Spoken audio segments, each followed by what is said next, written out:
Yo, Fidzy here, aka Hegassen. Thank you for clicking on my One Piece Manga Chapter 990 review. 990, only 10 more to go to the big 1000. Very hyped for that. Gonna have to start speculating on what that Chapter 1000 is gonna be. Is it gonna be the Im face reveal? That is what I am predicting. Im face reveal, maybe facing off against Dragon. Who knows? Can't wait, but we got a few weeks left to speculate on that. Right now, we're talking about Chapter 990, and this chapter, it was called Army of One. We will get onto who the Army of One is later on in this review towards the end, because that is the big reveal of this chapter, who that person is and how it ends. It is boiling in my room right now. There is a mini heat wave going on, and it is doubled in this room right now, so I'm going to try and get through this quite quickly. Hopefully everything I say makes sense. Let me know what your theories are and what your thoughts are of this chapter down below. I would love to read them. So let's get into it. This chapter isn't actually what I was expecting. Based on how it ended last time, I was expecting some different things. Because what instead this chapter was, it was a lot of setup and a lot of little hints as to stuff that is going to be important later on. Or some stuff that I think is going to be important later on. It was very much a chapter where you have to pay attention. And I feel like Oda put in like a few like little hidden details here and there and was like, okay everyone, there's some epic visuals, but you got to pay attention to what's being said. So just remember some of these key words and, you know, keep your eyes peeled because some of this stuff might be important later on. Let's break down a few of these little things. So let's start off with Fukurokuju. We see Fukurokuju in this chapter. The Oniwa Banshu are going into attack on Kaido's side now because they joined Kaido's forces after Orochi got slain. And we see Fukurokuju just turn around and seemingly walk off the battlefield. We see Orochi's samurai guy, the head samurai guy, with like the twig and like the sunglasses. He catches on and notices Fukurokuju. That is all we get. And then we move on to other stuff. So what's going on here? Why is Fukurokuju walking off? Is it just because he doesn't want to battle, or is there something else going on? Well, I definitely think there's something else going on. And my speculation for this is that he probably knows that Orochi isn't dead. Because does anybody think Orochi is dead? I don't think so. The guy has 8 heads. I'm pretty sure he can survive with one of them cut off. And I think Fukurokuju is probably heading over to Orochi's body to check on his old master. I think he knew, and he probably just joined Kaido out of fear in that moment. Because if he didn't, he was going to get killed. So he probably joined. He sent his Oniwa Banshu out just as fodder while he goes and deals with Orochi. And probably works with Orochi. Maybe the samurai guy is going to go with him as well. So not necessarily bad guys still. Let's find out what happens with Fukurokuju. It was definitely put in this chapter, and that panel was definitely there showing him walk off for a reason, and I'm sure we'll get that in some of the upcoming chapters. What else did we get? We got Big Mum previously in chapter 988. She'd used her big Elbaf-like attack and it had blown a hole in the wall. Well, that attack had kept going, and it kept going to where Sasaki was, and it freed him from his binds. A little bit disappointing because I was hoping that Sasaki would free himself through his own strength. That would have been pretty impressive, but no, he got freed by Big Mum. Big Mum once again affecting the plot with her presence. I originally thought that it was Big Mum rolling down the hill. Remember after in the last chapter Robin and Jinbe had sent her flying, you know, her moment in the story was over for that point, so they needed to get rid of her for a little bit and they sent her rolling off down the hill. Well, I thought that's what happened here with Sasaki, but no, it was actually Big Mum's attack from the previous chapter where she attacked Frankie and Brook. You can tell it was that because if you look in chapter 988, when she does the attack, you see the map of Onigashima and you see the explosion going on to the side. And then in this chapter, you see the exact same like shot of Onigashima and you can see the speech bubbles coming from the same side. So we know it was her attack that knocked down the tree that Sasaki was chained to. And what is interesting here is that Sasaki actually makes a point about saying that her attack knocked down a sacred tree. And we see the sacred tree in the background. It's got one of those big ropes that you see around a lot of trees in Japan. And that is like a way of like warding off evil and evil spirits and stuff. And that's the tree that had been knocked down. So, you know, probably nothing. But it's interesting that Oda made sure that we know that Big Mum had destroyed a sacred tree. And I'm thinking, is there some significance to that? Is there actually a significance to the sacred tree? Why bring up that it's a sacred tree? Why not just say the tree that I was tied to? I can't believe she blew it in half. Or why is it even a tree in the first place, you know? Smashing through a tree is no big feat in the One Piece world. So is there a significance to it being a sacred tree? Maybe, we know the fact that the rope is used to ward spirits. What if, and this is crazy speculation, that the tree actually does have a reason, and maybe there's a few of them dotted around Onigashima and they're all holding something in. Could be something to do with the skull. Maybe if we see another sacred tree in Onigashima as well a little bit later in the story, then yeah, definitely these trees have significance, and maybe cutting the ropes and stuff will unlock or unleash something potentially to do with that skull. Wild speculation based on one little line of dialogue, but I just found it interesting that Sasaki made such a point of referring to it as a sacred tree, and we could see the tree and we could see the rope, and we know it's been destroyed. Sasaki here also says that he was friends with Denjiro, so hopefully we'll get a flashback of them two hanging out, because I quite like to see it.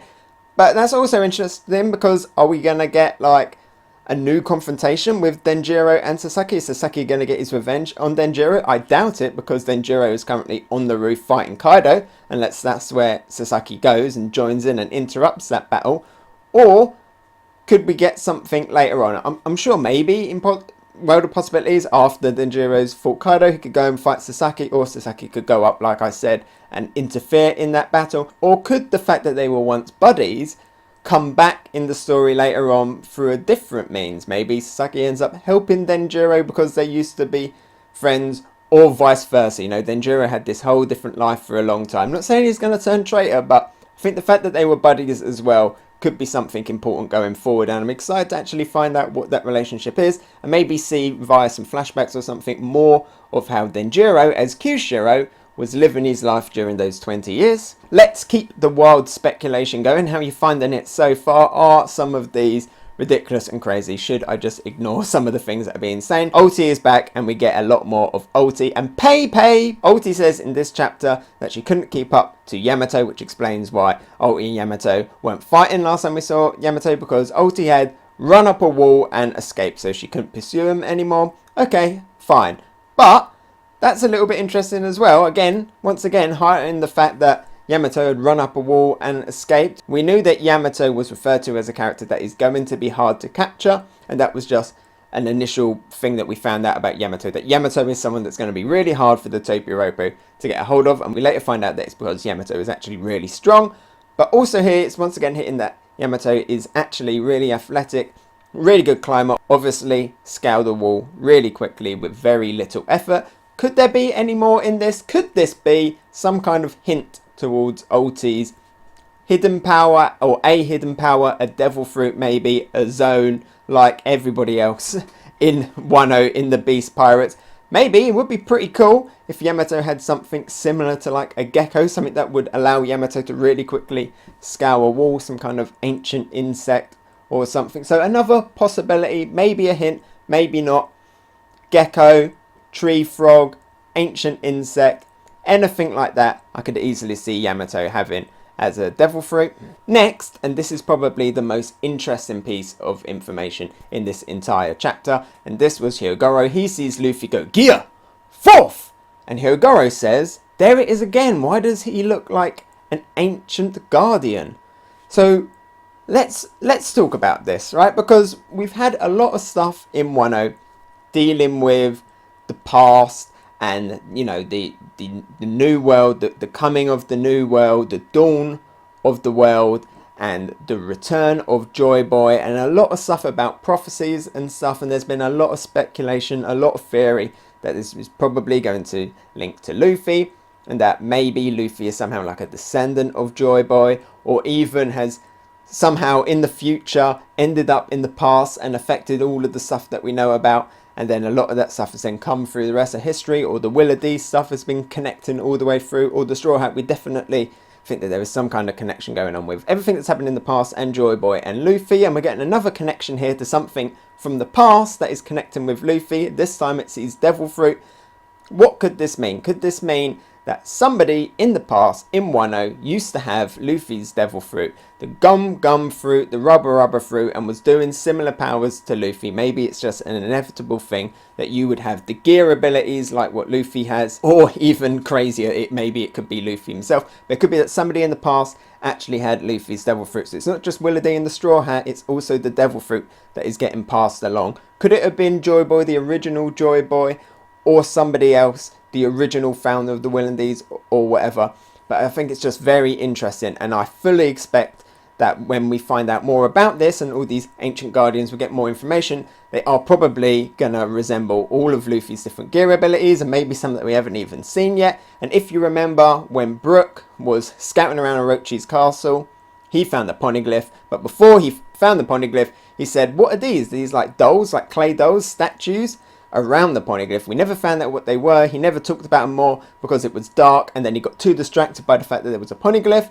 Maybe if we actually get a good look at them dolls, we'll see that some of them dolls look like Snake Man, look like Bounce Man, and that they are the guardian deities and they connect to Luffy's Devil Fruit. You know, Brook, obviously he was there, he saw them, but he was so like focused on the poneglyph and it was dark, like I said. Maybe he didn't notice, maybe he didn't make that connection, but I am expecting when we see those dolls, maybe now they are actually going to have a connection to Luffy and show Luffy's Devil Fruit, and it could be that Luffy's Devil Fruit has been around for a long time and we actually get some information as to who the original owner of it was, and that they have some kind of history and connections to Wano. One little line of dialogue, again, and this is why this chapter is so intriguing, because it's lots of one little lines of dialogue could have big ramifications for the story and the future plot, or could equally mean absolutely nothing at all. Now let's talk about the main thing in this chapter, the actual big thing that wasn't just like one or two little lines of dialogue, the big thing that was this chapter, and that was the Army of One. That Army of One was X-Drake. Why is X-Drake, or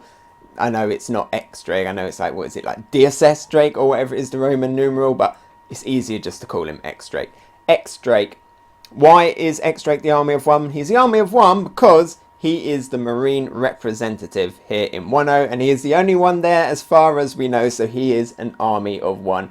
He is a representative of an army, of another faction, on his own. And unfortunately, he gets found out in this chapter, and I'm not surprised because he was talking about betraying and stuff pretty openly, and he has let a few people go as well in the past, and that was the thing that got him caught. Obviously, he had fought Sanji and let Sanji go, and Law was captured and he let them go. So X-Drake has let a lot of people go, and people actually did take notice. And in this chapter, he was talking to Hawkins. Yes, Hawkins is back. He has survived his encounter with Law. Law didn't kill him. Hawkins is back. He's together. He's in one piece as well. He's not in little tiny bits like cut up. He hasn't got the body of a different animal. He is the Hawkins that we know, with a few bandages. X-Drake, he's talking to Hawkins like, you didn't join of your own free will, so if you're gonna leave, now's the time to leave. Like, why say that so openly, X-Drake? Why even talk about leaving Kaido and betraying Kaido so openly? You know, you're just adding suspicion, and people were suspecting you, and now you get caught. Because Who's Who comes in, and there was a great little bit of red herring use here by Oda. We thought that Who's Who wanted to kill Queen or remove Queen, and we thought Queen maybe had it in for Who's Who, potentially X-Drake as well, which is what we find out is here, but maybe Who's Who, because there was definitely dislike between the two, and we find out that all of that, well, there may still be dislike, but we find out that all of that wasn't true. They're actually working together, and they're both trying to get rid of X-Drake because they both had suspicions, and we see that here. And now X-Drake has to make a decision. What does he do? He now goes with Luffy. And it's interesting that Hawkins is there as well during this entire thing, because it then makes it look like maybe Hawkins actually isn't going to join at all and is going to stay on the side of Queen and stuff. X-Drake, he manages to escape, and this chapter ends with him confronting Luffy in a really epic fashion where they both take out a number at the same time, and declares that he is going to join Luffy as an alliance member, which means that they now have 6 supernovas on their side. We have Luffy, we have Law, we have Kid, we have Zoro, Killer, and we have X-Drake. Like I say, it looks like Hawkins is going to be staying on their side, at least for now. And Apu is... Where is Apu? What happened to Apu? He appeared really early on. He looked to be super powerful. Then we found out that all you have to do, put your fingers in your ear and his powers don't work, and we haven't seen him since. I'm assuming he's going to stay on their side as well, or it's just not relevant at all. And speaking of not relevant, where on earth is Arouge? Is he ever going to turn up? Apparently there's only one arc left after this. Come on, Arouge, you got to get in the story already. But yeah, X-Drake is now on their side, on the Alliance's side.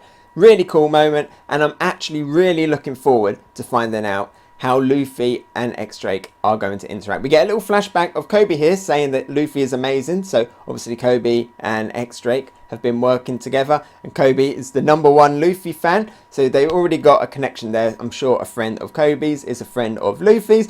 But if you remember, X-Drake also destroyed Otama's village. So definitely going to be some tension in there as well. Hopefully we'll find out why X-Drake attacked that village, and maybe we'll find out that he actually just kind of destroyed the buildings and maybe let everybody go. But yeah, definitely going to be some tension there considering how close Luffy is to Otama. All I know is that now I want a shot of Luffy riding on a dinosaur into battle. There's still a chance that Hawkins could switch sides because, as we know, he looks at his card and he gets statistics. He says that there's like a 1% chance of somebody, a certain someone, to survive. And we don't know who that is. I was going to speculate on it a lot more. I think within the context of the chapter, he was probably talking about X-Drake. So big death flags for X-Drake.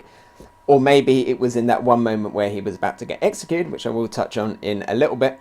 But yeah, I'm sure at some point when the stats start to go against Kaido's favour, maybe that's when Hawkins will join. Who else could that of certain someone have been? Well, chances are it's either going to be Kaido or Luffy. Maybe Law. I mean, Law's got some pretty big death flags as well he's had for a while. But I think in this chapter it was actually referring to X-Drake. So there we have most of my thoughts and the theories of this chapter. Lots of little good things to talk about. This chapter as well was pretty hype. We actually went back up onto the roof and we saw silhouettes again. Teasing silhouettes of Sulong, Nekomamushi and Inuarashi.